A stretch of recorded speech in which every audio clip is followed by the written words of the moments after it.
Bonjour et bienvenue dans les murmures de Fleur de Lune. Je suis Alice, sexothérapeute, sophrologue et hypnothérapeute au studio Fleur de Lune. Dans cette série Alice te parle, je t'invite à explorer la sexualité et les relations de manière simple, accessible et sans jugement. Ici, on parle de la vie intime comme elle est réellement vécue, avec ses questionnements, ses nuances, ses phases de doute, et aussi ses découvertes. La sexualité humaine est extrêmement diverse. Les orientations, les identités, les formes de relations et les expériences corporelles peuvent être très différentes d'une personne à l'autre. Et tout cela fait partie de la richesse de la vie intime. Dans cet épisode, j'aimerais aborder une question qui revient très souvent en consultation, mais qui reste encore peu discutée publiquement. Pourquoi certaines personnes ont du mal à ressentir du plaisir. Le plaisir est souvent présenté comme quelque chose de naturel, spontané, presque automatique. Mais dans la réalité, ce n'est pas toujours le cas. Certaines personnes disent par exemple « Je sais que je devrais ressentir quelque chose, mais ce n'est pas vraiment le cas. » Ou « Je participe, mais je ne ressens pas grand-chose. » Ou encore « J'aimerais ressentir plus de plaisir, mais ça ne vient pas. » Et cela peut provoquer beaucoup de questions. Certaines personnes se demandent « Est-ce que mon corps fonctionne normalement ? Est-ce que je suis trop dans ma tête ? Est-ce que quelque chose ne va pas chez moi ?» La première chose que j'ai envie de dire aujourd'hui, c'est ceci. Avoir du mal à ressentir du plaisir est beaucoup plus fréquent qu'on ne l'imagine. Et surtout, cela peut avoir de nombreuses explications différentes. Dans cet épisode, nous allons explorer plusieurs pistes possibles. Pas pour chercher une cause unique, mais pour mieux comprendre les différentes dynamiques qui peuvent influencer la capacité à ressentir du plaisir. Comme toujours, dans ce podcast, je parle de principes généraux. Chaque histoire personnelle est unique et les accompagnements thérapeutiques se construisent toujours au cas par cas en consultation. Dans l'imaginaire collectif, on présente souvent le plaisir sexuel comme quelque chose de simple.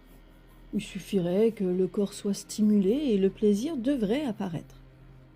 Mais en réalité, la sexualité humaine est beaucoup plus complexe que ça.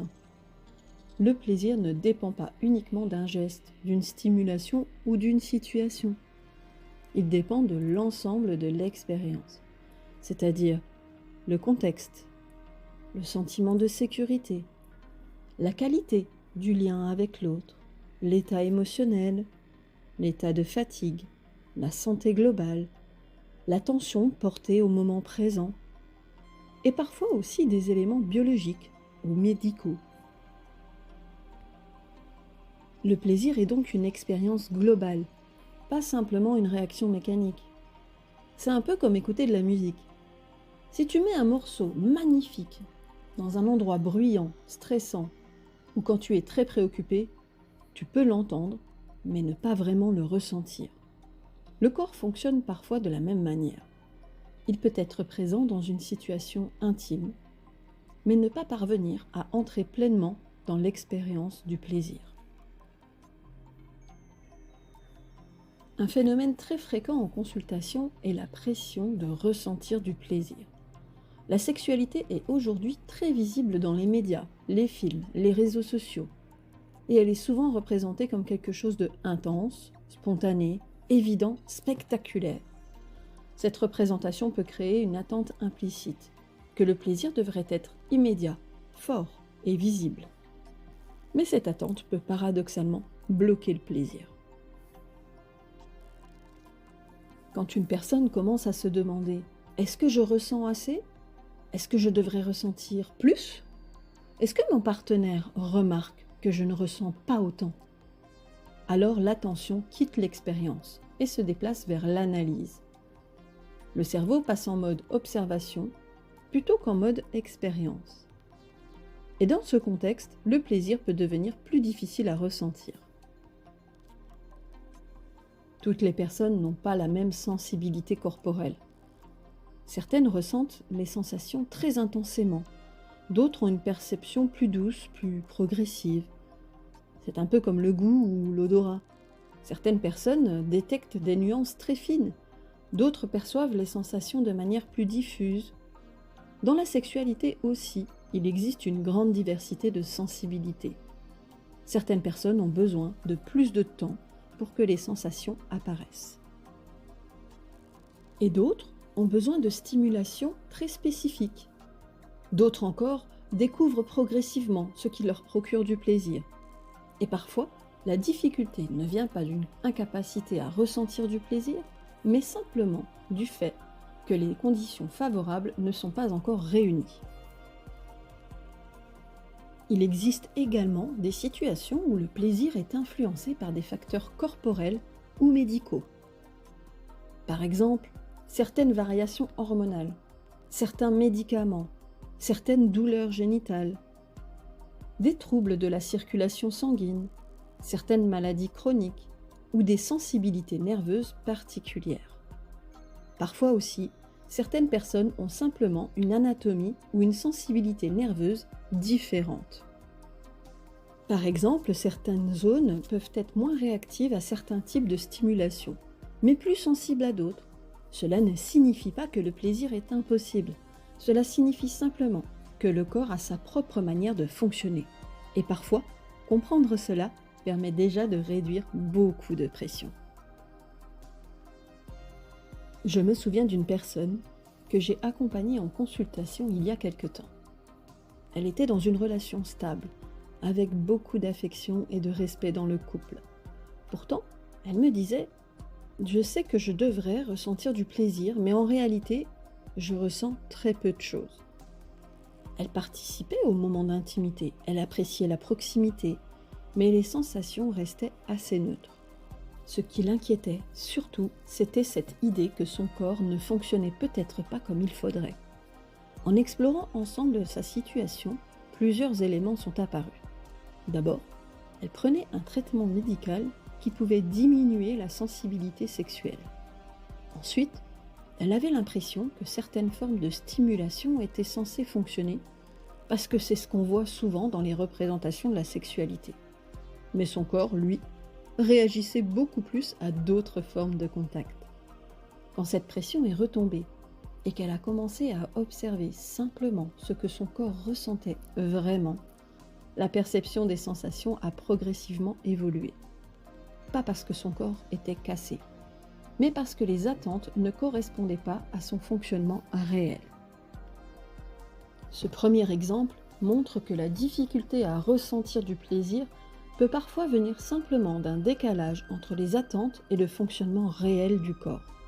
Mais ce n'est évidemment qu'une des nombreuses possibilités.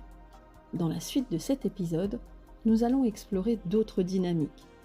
La fatigue et la charge mentale, l'histoire personnelle et les expériences passées, la place de la curiosité dans la sexualité, et certaines situations où le plaisir met simplement plus de temps à émerger. Parce que la sexualité humaine est rarement une ligne droite. C'est souvent un processus d'apprentissage, d'écoute et de découverte.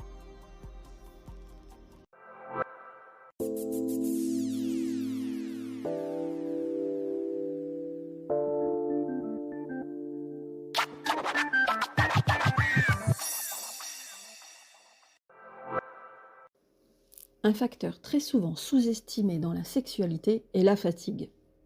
Le plaisir est une expérience qui demande une certaine disponibilité mentale et corporelle.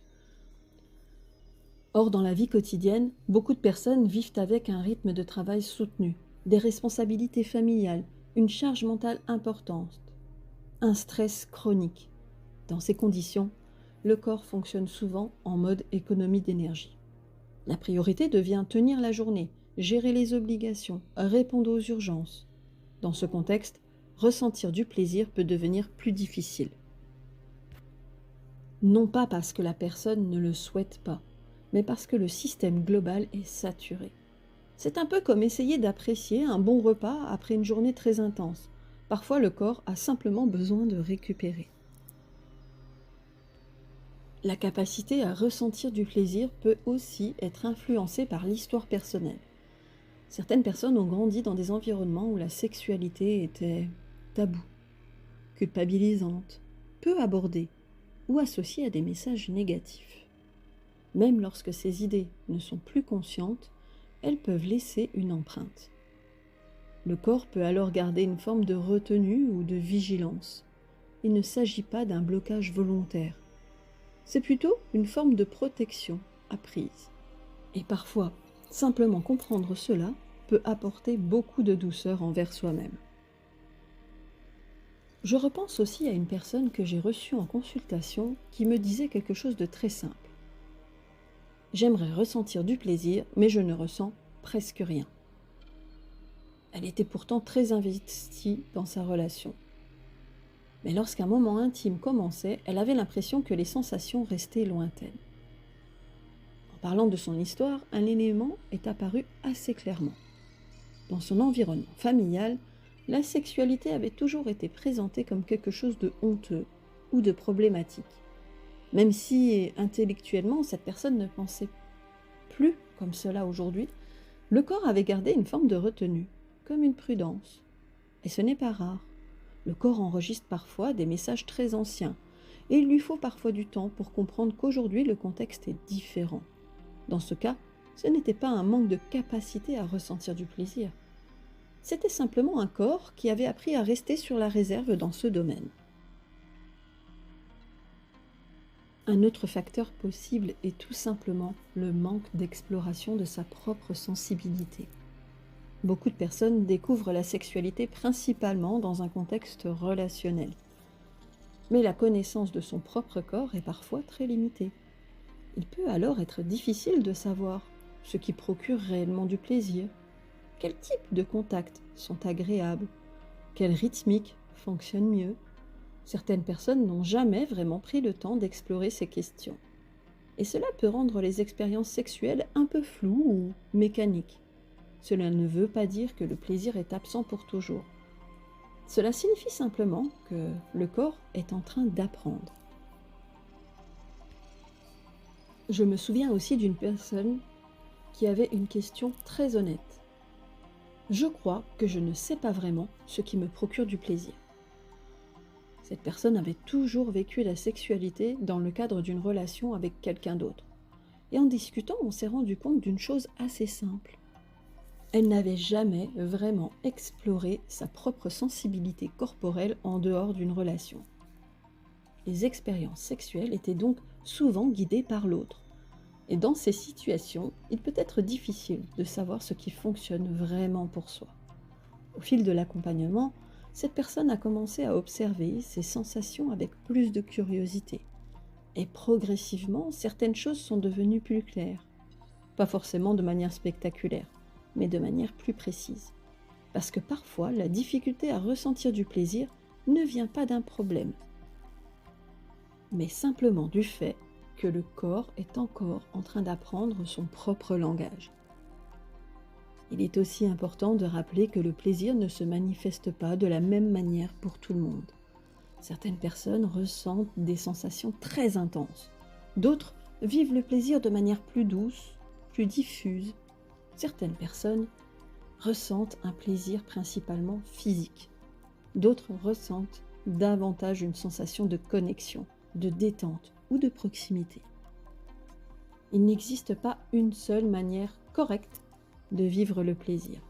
Et parfois la difficulté vient simplement du fait que la personne compare son expérience à une représentation extérieure. Si tu as parfois l'impression de ressentir peu de plaisir, il est important de se rappeler une chose. Cela ne signifie pas que quelque chose ne va pas chez toi. La capacité à ressentir du plaisir peut être influencée par de nombreux facteurs, biologiques, émotionnels, relationnels, contextuels ou simplement liés au rythme de vie. La sexualité humaine est complexe et elle évolue tout au long de la vie. Certaines périodes sont plus simples, d'autres demandent davantage de compréhension et d'écoute.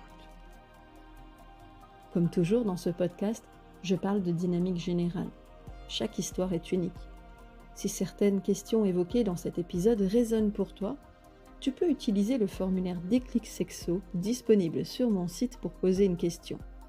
Et si tu ressens le besoin d'explorer ta situation personnelle, cela peut aussi se faire en consultation au studio Fleur de Lune, en présentiel à Héricourt ou en visio. Merci d'avoir écouté cet épisode des Murmures de Fleur de Lune et je te dis à très bientôt pour un nouvel épisode d'Alice te parle.